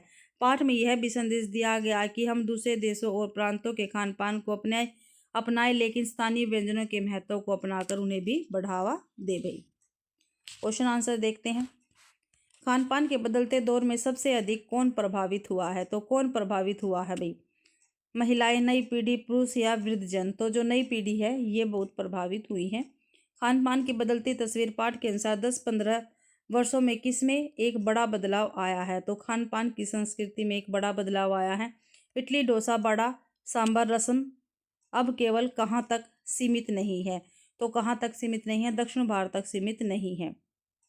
प्रारंभ में ढाबा संस्कृति कहाँ तक सीमित थी? तो उत्तर भारत तक ही सीमित थी। प्रारंभ में इडली, डोसा, सांभर भारत के किस भाग में खाए जाते थे? तो दक्षिणी भारत में खाए जाते थे। वर्तमान समय में किसका चलन बड़े शहरों में खूब बढ़ा है? तो फास्ट फूड का। आधुनिक युग में फास्ट फूड के प्रचलन का क्या कारण है? तो समय की बचत, जीवन की व्यवस्था, समय का अभाव या उपयुक्त सभी? तो उपयुक्त सभी। आधुनिक युग में फास्ट फूड के प्रचलन का कारण समय की बचत, जीवन की व्यवस्था और समय का अभाव आता है। विकल्प डी बिल्कुल सही है। आज की युवा पीढ़ी कैसा भोजन खाना पसंद करती है? तो फास्ट फूड खाना पसंद करती है। किस पैकेटबंद रूप से बच्चे बूढ़े सभी परिचित हो चुके हैं? तो 2 मिनट्स नूडल से। ढाबा संस्कृति के प्रमुख व्यंजन कौन से हैं? तो दाल और रोटी भाई। किसके कई विज्ञाप्ति रूप तेजी से घर घर में अपनी जगह बनाते हैं भाई? तो आलू चिप्स के। नूडल्स, बर्गर, चाउमीन आदि किस भोजन के व्यंजन है? ठीक है, तो किसके? फास्ट फूड के व्यंजन है भाई। निम्नलिखित में से गुजरात का कौन सा व्यंजन है? तो गुजरात का कौन सा व्यंजन है इनमें से? ढोकला, गाठिया। अगला क्वेश्चन है, कौन सी जगह की मिठाइयों की केवल रस भरी चर्चा ही नहीं, वे कई शहरों में पहले की तुलना में अधिक उपलब्ध है? तो बंगाली।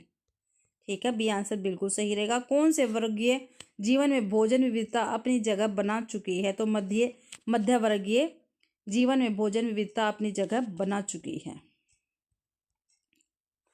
अगला क्वेश्चन है, अंग्रेजी शासन में ब्रेड कौन खाते थे? तो कौन खाते थे? अंग्रेज खाते थे भाई। कौन सी चीज नाश्ते के रूप में लाखों करोड़ों भारतीय घरों में सेकी तली जा रही है? तो ब्रेड भाई। कौन पहले के स्थानीय व्यंजनों के बारे में बहुत कम जानती है पर कई नई व्यंजनों के बारे में बहुत कुछ जानती है? तो नई पीढ़ी भाई। मुंबई का कौन सा व्यंजन प्रसिद्ध है? तो मुंबई का पाव भाजी प्रसिद्ध है भाई। छोले कुलचे किस नगर के प्रसिद्ध है? तो छोले कुलचे दिल्ली के प्रसिद्ध है। अगला लेसन है नीलकंठ। ये क्या है? एक रेखा चित्र है भाई। ठीक है, और ये महादेवी वर्मा का है। महादेवी वर्मा इसकी लेखिका रहेगी नीलकंठ की। प्रस्तुत पाठ की विधा रेखा चित्र है। इसकी लेखिका महादेवी वर्मा है। यह पाठ एक रेखा चित्र है। इसमें लेखिका ने अपनी सभी पालतू पशुओं में से एक मोर, जिसे उन्होंने नीलकंठ नाम दिया है, उसका वर्णन किया है। मोर के स्वभाव, व्यवहार और चेष्टाओं को विस्तार से बताया है। नीलकंठ पाठ से हमें यह शिक्षा मिलती है कि हमें जीव जंतुओं के साथ किसी भी प्रकार का अत्याचार नहीं करना चाहिए। इस पाठ के माध्यम से उन्होंने मनुष्य को पशु पक्षियों के प्रति प्रेम एवं दया का भाव अपनाने का संदेश दिया है। यह पाठ यह भी संदेश देने का प्रयत्न करता है कि ईर्ष्या अच्छी नहीं होती। क्वेश्चन आंसर करते हैं भाई इस पाठ के। नीलकंठ शीर्षक रेखा चित्र में महादेवी वर्मा का किसके प्रति प्रेम और लगाव दर्शाया गया है? तो जीव जंतुओं के प्रति लगाव दर्शाया गया है। अगला क्वेश्चन है, किसके चिड़ियाखाने में पक्षी एवं जानवर मिलजुल कर एक परिवार की तरह रहते हैं? बड़े मियाँ, महादेवी वर्मा, दुकानदार या कुब्जा? तो महादेवी वर्मा भाई। किसको स्टेशन से लौटते समय चिड़ियों और खरगोशों की दुकान का ध्यान आया? तो लेखिका को भी। किसकी दुकान के निकट पहुंचते ही लेखिका ने सड़क पर आकर ड्राइवर को रुकने का संकेत दिया? तो बड़े मियाँ चिड़िया वाले। नीलकंठ पाठ में किसके जीवन का वर्णन किया गया है? तो मोर के जीवन का वर्णन किया गया है। महादेवी वर्मा को मोर के बच्चे किसने दिए थे? तो किसने दिए थे? बड़े मियाँ ने दिए थे। चिड़िया मार ने कहाँ से मोर के 2 बच्चों को पकड़ कर लाया था? जो चिड़िया मार है वो कहाँ से मोर के 2 बच्चों को पकड़ कर लेके आया था? तो सकरगढ़ से। बड़े मियाँ के अनुसार किसके पंजों से दवा बनती है? तो मोर के पंजों से दवा बनती है। मोर के बच्चे आरंभ में किस पक्षी जैसे लगते हैं? तो किस पक्षी जैसे लगते हैं? तीतर के जैसे लगते हैं भाई। महादेवी वर्मा ने मोर के बच्चों की कितनी कीमत चुकाई थी? तो 35 रुपये। अगला क्वेश्चन है, बड़े जाली घर से पहले मोर के बच्चों को लेखिका ने कहाँ रखा था? तो पढ़ने लिखने के कमरे में रखा था। मोर के बच्चों के कमरे का दरवाजा लेखिका को निरंतर बंद क्यों रखना पड़ता था? कजली के कारण। कजली के कारण मोर के बच्चों के कमरे का दरवाजा लेखिका को निरंतर बंद करना पड़ता था। मोर के बच्चों के बड़े जाली घर में आने पर कौन नाचना छोड़कर दौड़ पड़ा था? तो लक्का कबूतर भाई। मोर के बच्चों का सभ्य सभासदों के समान क्रम से बैठकर गंभीर भाव से कौन निरीक्षण करने लगा था? तो बड़े खरगोश करने लगे थे भाई। ऊन की गेंद जैसे छोटे खरगोश किनके चारों ओर उछल कूद मचाने लगे थे? तो नवागंतुकों के सामने। किसके पंखों पर चंद्रिकाओं के इंद्रधनुषी रंग उद्दीप्त हो उठे हैं? तो मोर। महादेवी वर्मा ने मोर का नाम नीलकंठ क्यों रखा था? नीलांब गिरवा के कारण।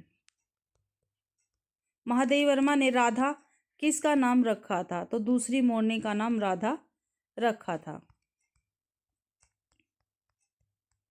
अगला क्वेश्चन है, महादेवी वर्मा ने दूसरी मोरनी का नाम कुब्जा क्यों रखा था? उसकी जख्मी टांग के कारण उसका नाम कुब्जा रखा था। राधा को नीलकंठ की सहचारिणियां क्यों कहा जाता है? तो राधा को नीलकंठ की सहचारिणी क्यों कहा जाता है? वह सदा नीलकंठ के साथ रहती थी इसलिए। अगला लेसन है भोर और बरखा। ठीक है, ये कविता है और इसकी रचनाकार कौन है? मीराबाई है। प्रस्तुत पाठ कविता विधा में रचित है। इसकी भाषा ब्रज है।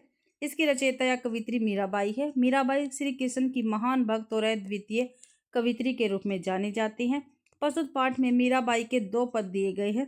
पहले पद में मीराबाई ने यशोदा माँ द्वारा श्री कृष्ण को जगाने के किस्से का वर्णन किया था, तो दूसरे पद में मीराबाई ने सावन के महीने का मनमोहक चित्रण किया है। देखते हैं भी क्वेश्चन आंसर। बंसी वारे ललना मोरे व्यारे लाल जी कहते हुए यशोदा किसे जगाने का प्रयास करती है? तो बालक कृष्ण को जगाने का प्रयास करती है। कविता का पहला पद किससे संबंधित है? रात से, प्रातःकाल से, दोपहर से या गोधली बेला से? तो प्रातःकाल से संबंधित है। भोर होते ही कहाँ के घरों के दरवाजे खुल जाते हैं? तो भी ब्रज के घरों के दरवाजे खुल जाते हैं भोर होते ही। मीरा भाई की भक्ति किसके प्रति है? तो श्री कृष्ण के प्रति है। मीराबाई किसके स्वागत में गीत गाना चाहती है? श्री कृष्ण के स्वागत में गीत गाना चाहती है भाई। अगला क्वेश्चन है, कविता के अनुसार दही कौन मथ रहा था? तो कौन मथ रहा था? गोपियां मथ रही थी भी दही को। भोर के समय गोपियां जब दही मथती है तो किसके बजने की ध्वनि सुनाई देती है? कंगना बजने की ध्वनि सुनाई देती है। श्री कृष्ण की जय जयकार कविता में कौन कर रहा है? तो ग्वाल बाल श्री कृष्ण की जय जयकार कर रहे हैं। कवित्री ने श्री कृष्ण को किसका रखवाला कहा है? तो गायों का रखवाला कहा है श्री कृष्ण को। श्री कृष्ण को गौवन के रखवारे कहा गया है, जिसका अर्थ है गौ का पालन करने वाला। इसके लिए एक शब्द क्या है? तो इसका अर्थ है गोपाल। सावन मास आने पर मौसम में क्या परिवर्तन आ जाता है? चारों ओर बादल छा जाते हैं, नन्ही नन्ही बूंद बरसने लगती है, बिजली चमकने लगती है। ये सभी परिवर्तन आ जाते हैं भाई। अगला क्वेश्चन है, मीरा को सावन मन भावन क्यों लगता है? तो क्यों लगता है? क्योंकि सावन की फुहार से मन में उमंगे उठने लगती है, इसलिए मीरा को सावन मन भावन लगता है। सावन मास में मीराबाई के मन में क्यों उमंग उठती है? श्री कृष्ण के आने की भनक से, वर्षा तेज होने के कारण, प्रकृति सौंदर्य को देखकर या धन की अधिकता के कारण? तो भाई देखते हैं, आंसर बिल्कुल सही है। श्री कृष्ण के आने की भनक से सावन मास में मीराबाई के मन में उमंग उठती है। अगला क्वेश्चन है, इस कविता में मीराबाई ने प्रथम पद में ब्रज भूमि की प्रातः काल का वर्णन किया, तो दूसरे पद में किसका वर्णन किया है? वर्षाकालीन प्रकृति का वर्णन किया है भाई। ये आंसर सही है। भोर और बरखा शीर्षक कविता में मीराबाई ने प्रथम पद में ब्रज भूमि की प्रातः का वर्णन किया था, तो दूसरे पद में वर्षाकालीन प्रकृति का वर्णन किया है। इस कविता के अंतिम पद में गिरधर नागर किसको कहा गया है? तो श्री कृष्ण को कहा गया है। कविता में बिजली चमकने से किस बात का पता चलता है? तो वर्षा होने का पता चलता है। सावन के काले बादलों को देखकर मीराबाई को किसकी याद आती है? तो भगवान श्री कृष्ण की याद आती है। अगला लेसन है वीर कुंवर सिंह। ठीक है, वीर कुंवर सिंह। प्रस्तुत पाठ की विधा क्या है? जीवनी है। क्या है भाई? एक जीवनी विधा में है। इस पाठ में सन 1857 के स्वतंत्रता संग्राम के योद्धा कुंवर सिंह की वीरता और साहस का वर्णन किया गया है। अंग्रेजों के विरुद्ध विद्रोह करने पर 8 अप्रैल 1857 को मंगल पांडे को फांसी दे दी गई थी। 10 मई 1857 को मेरठ में भारतीय सैनिकों ने अंग्रेजों के विरुद्ध आंदोलन किया। 11 मई को उन्होंने दिल्ली पर कब्जा कर बहादुर शाह जफर को भारत का शासक बना दिया था। सन 1857 में ब्रिटिश सरकार की जड़ें हिलाने वाले स्वतंत्रता संग्राम के प्रमुख सेनानी थे मंगल पांडे, नाना साहब, तात्या टोपे, अजीमुल्ला खान, लक्ष्मीबाई, बेगम हजरत महल एवं कुंवर सिंह, बहादुर खान, राव तुलाराम आदि भाई। आगे हैं, इस आंदोलन में कुंवर सिंह जैसे वयोवृद्ध व्यक्ति ने भी ब्रिटिश शासन के खिलाफ बहादुरी के साथ युद्ध किया। वीर कुंवर सिंह का जन्म 1782 में बिहार के शाहबाद जिले के जगदीशपुर रियासत में हुआ था। इनके माता पिता पंचरतन कुंवर तथा साहबजादा सिंह थे।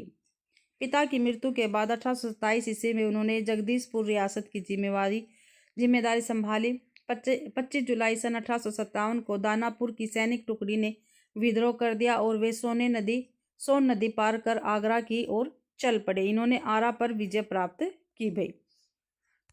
उस समय आरा क्रांति का मुख्य केंद्र बन गया था। जमींदारों का अंग्रेजों के साथ सहयोग और आधुनिक शस्त्रों की कमी के कारण अंग्रेजों ने जगदीशपुर पर कब्जा कर लिया। कुंवर सिंह ने सासाराम से मिर्जापुर, रीवा, कालपी, कानपुर, लखनऊ, आजमगढ़ में क्रांति की आग को जलाए रखा। लगातार अंग्रेजों से युद्ध करते हुए कुंवर सिंह ने 22 मार्च 1858 को आजमगढ़ पर कब्जा कर लिया। अंग्रेजों के आक्रमण पर उन्होंने दोबारा भी हराया और कुंवर सिंह 23 अप्रैल 1858 को स्वतंत्रता का विजय झंडा लहराकर जगदीशपुर चले गए। इसके 3 दिन बाद 26 अप्रैल 1858 को वीर कुंवर सिंह का निधन हो गया। उन्होंने बिहार के प्रसिद्ध सोनपुर मेले को अपनी गुप्त बैठकों की योजनाओं के लिए चुना था। सोनपुर मेले को एशिया का सबसे बड़ा पशु मेला भी कहा जाता है। आपको ध्यान रखना यह हाथियों के क्रय विक्रय के लिए भी विख्यात है। ठीक है, सोनपुर मेला, यह मेला कार्तिक पूर्णिमा के अवसर पर लगता है। वीर कुंवर सिंह युद्ध कला में पूरी तरह कुशल थे। उन्होंने अनेक बार अंग्रेजों को चकमा दिया।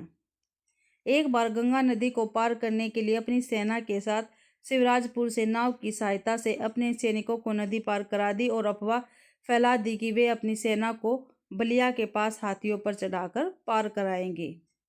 अंग्रेज सेनापति डगलस जब तक शिवराजपुर पहुंचा तब अंतिम नाव पर सवार होकर कुंवर सिंह नदी पार कर रहे थे। डगलस ने उन पर गोली चला दी। गोली उनके बाएं हाथ की कलाई को भेदती हुई निकल गई। जहर फैलने के डर से उन्होंने तुरंत अपना हाथ काटकर गंगा जी को समर्पित कर दिया।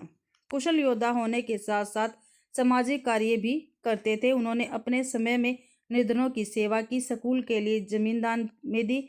उनके यहाँ हिंदुओं और मुस्लिमों के त्योहार एक साथ मनाए जाते थे। क्वेश्चन देखते हैं, वीर कुंवर सिंह नामक पाठ में किसकी बहादुरी का वर्णन किया गया? तो वीर कुंवर सिंह की बहादुरी का वर्णन किया गया है भाई। आगे देखते हैं, किस कवित्री की कविता में वीर कुंवर सिंह का नाम आया है? तो सुभद्रा कुमारी चौहान की कविता में वीर कुंवर सिंह का नाम आया है। भारत में प्रथम स्वतंत्रता संग्राम कब हुआ था? तो 1857 में हुआ था भाई। मार्च 1857 में बैरकपुर में अंग्रेजों के विरुद्ध बगावत किसने की थी? तो मंगल पांडे ने की थी। मार्च 1857 में बैरकपुर में अंग्रेजों के विरुद्ध बगावत करने पर मंगल पांडे को फांसी की सजा कब दी थी? तो 8 अप्रैल 1857 में। अगला क्वेश्चन है, 10 मई 1857 को किस स्थान पर भारतीय सैनिकों ने ब्रिटिश अधिकारियों के विरुद्ध आंदोलन किया और सीधे दिल्ली की ओर कूच कर गए? तो भाई मेरठ। 11 मई को भारतीय सैनिकों ने दिल्ली का शासक किसे घोषित किया? तो किसे किया था? अंतिम मुगल शासक बहादुर शाह जफर को। निम्नलिखित में से सन 1857 के स्वाधीनता संग्राम में कौन सा नेता नहीं था? तो अकबर नहीं था भाई।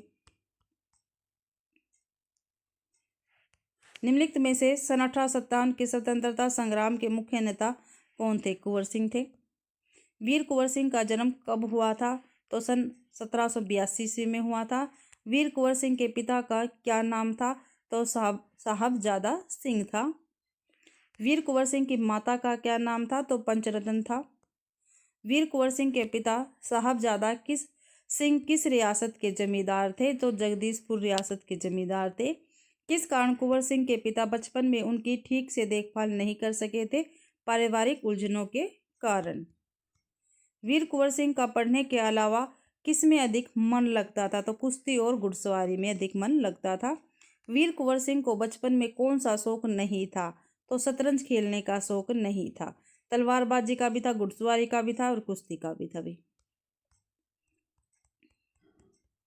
आगे क्वेश्चन देखते हैं, वीर कुंवर सिंह ने अपने पिता की मृत्यु के बाद कब अपनी रियासत की जिम्मेदारी संभाली? तो सन 1827 में। जगदीशपुर के जंगलों में किस नाम के एक सिद्ध संत रहते थे? तो बसुरिया बाबा के नाम से। कुंवर सिंह ने देशभक्ति एवं स्वाधीनता की भावना किसने उत्पन्न की थी? तो बसुरिया बाबा ने। स्वाधीनता की योजना बनाने के लिए किस मेले को चुना गया था? तो सोनपुर मेले को चुना गया था। सोनपुर का मेला किसके क्रय विक्रय के लिए विख्यात है? तो हाथियों के क्रय विक्रय के लिए विख्यात है। हे गंगा मैया अपने प्यारे की यह अकिंचन भेंट स्वीकार करो, ये शब्द किसने अपने ओजस्वी स्वर में कहे थे? तो कुंवर सिंह ने कहे थे भाई। अगला लेसन है, संघर्ष के कारण मैं तुनक मिनाज हो गया। कौन? धनंजय। विनीता पांडे इसकी लेखिका रहेंगी। ठीक है, और ये क्या है? एक साक्षात्कार है यानी इंटरव्यू है।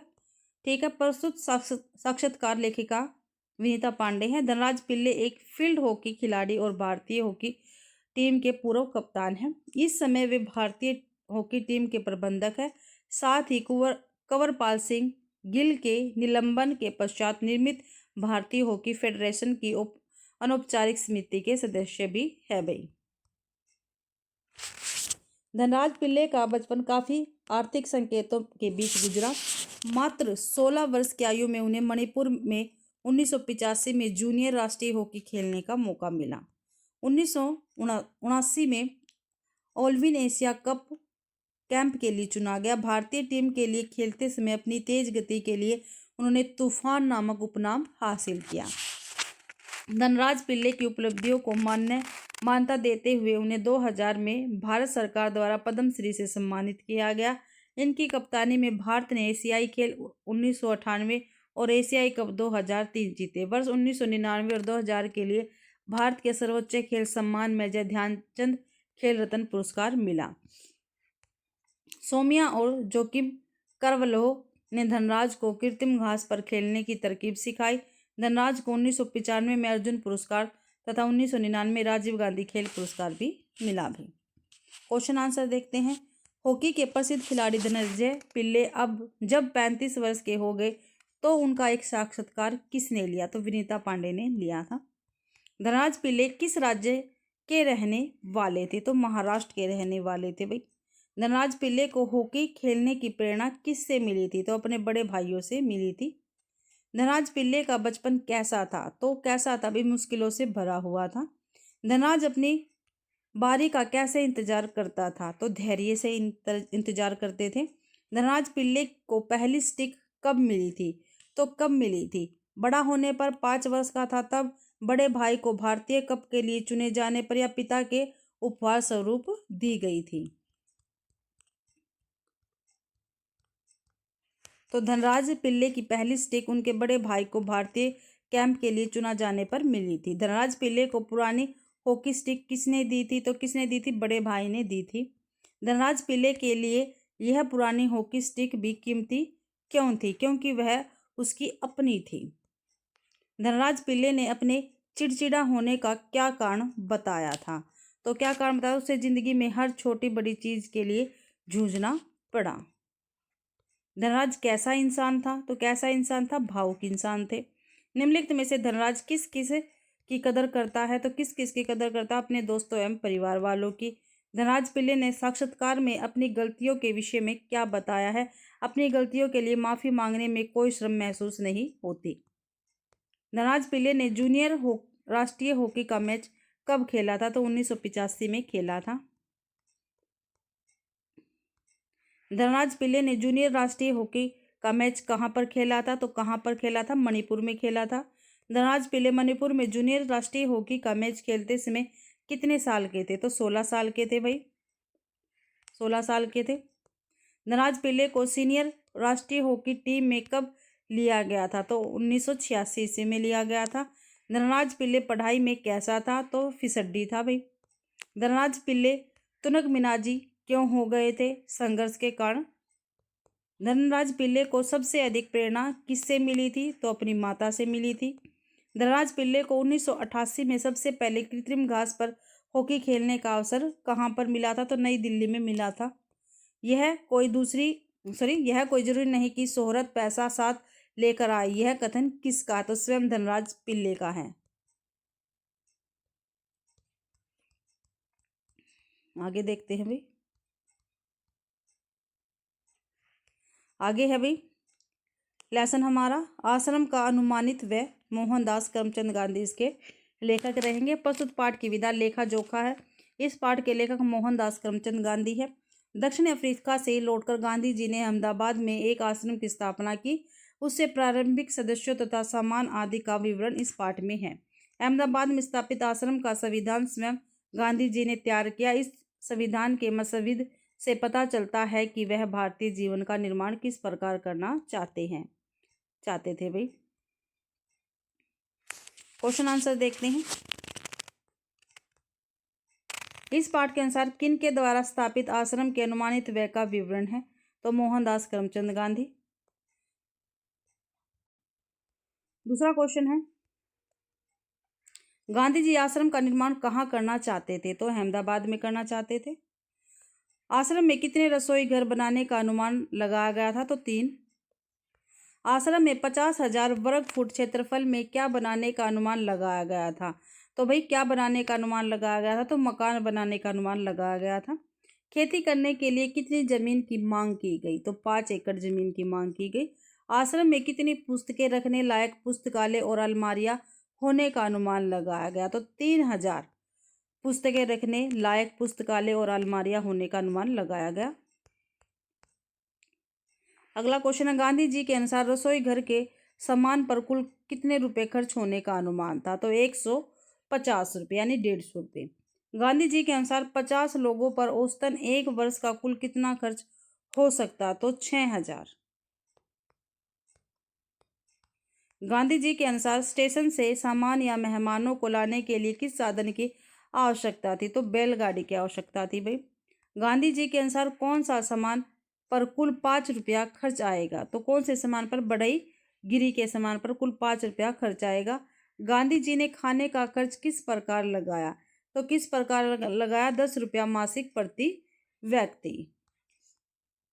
आगे शिक्षण के लिए कितने देसी हथकरघों की बात की गई? तो कितने भाई? 5, 6।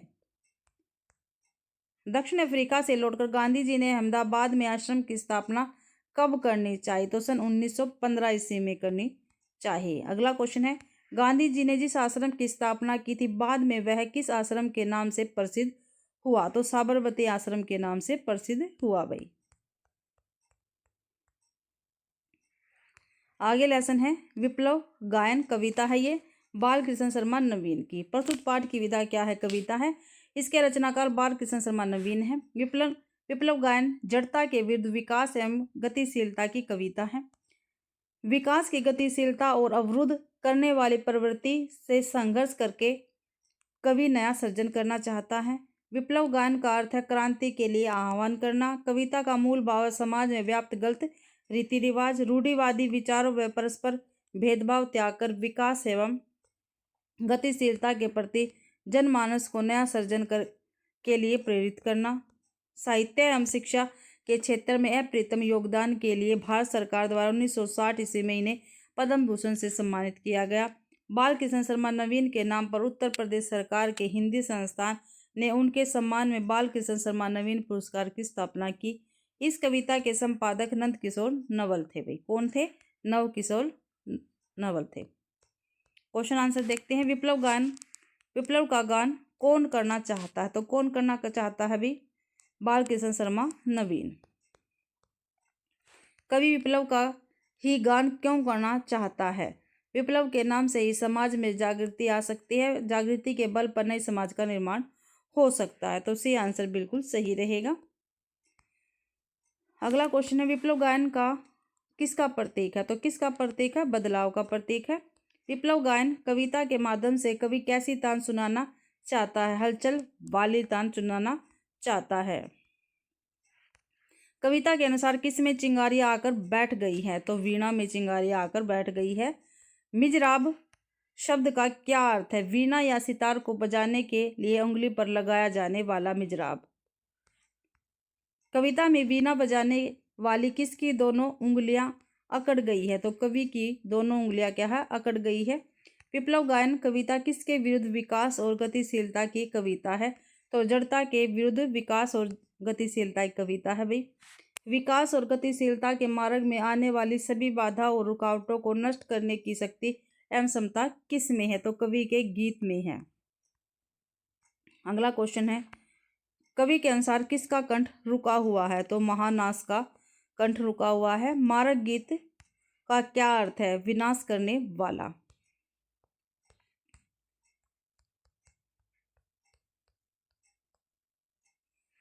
अगला क्वेश्चन है, कविता के अनुसार किसके हृदय के भीतर क्रोध से भरे भाव का संघर्ष हो गया है? तो कवि के भीतर भाई। कवि ने झाड़ जंखाड़ किसे कहा? तो झाड़ जंखाड़ किसे कहा है? तो किसको कहा है? पुराने विचारों को, परंपराओं को, रूढ़ियों को, उपयुक्त सभी, तो सभी को झाड़ जंखाड़ कहा है। कवि के गान की तान कैसी है? तो कैसी है? क्रुद्ध है। कण कण में है व्याप्त वही सवर, यही यहाँ वही का क्या अर्थ है? तो क्रांति का सवर। कवि किसके राज देख आया है? तो जीवन के राज देख आया है। कवि किसके पोषक सूत्र परख आया है? तो महानास के पोषक सूत्र परख आया है। कवि के अनुसार किसमें निर्माण के बीज होते हैं? तो विनाश में निर्माण के बीज होते हैं। विप्लव गायन का क्या अर्थ है? विप्लव गायन का क्या अर्थ है? क्रांति के लिए गीत। विप्लव गायन कविता का मूल भाव क्या है? तो समाज में आई जड़ता को गतिशीलता में बदलना। तो भाई इसी के साथ आज की अपनी बुक कंप्लीट होती है। आज की बुक बसंत भाग 2 हमने कंप्लीट कर ली है। ठीक है, ध्यान रखना है। अगर आप सभी को क्लास अच्छी लगे तो क्लास को ज़्यादा से ज़्यादा शेयर करना, लाइक करना और कमेंट भी जरूर करना, और चैनल को भी सब्सक्राइब जरूर से ज़रूर करना। और आपको ये PDF मेरे टेलीग्राम चैनल पर मिल जाएगा, तो उसको भी ज्वाइन कर लेना भाई। आप सभी का क्लास देखने के लिए बहुत बहुत धन्यवाद।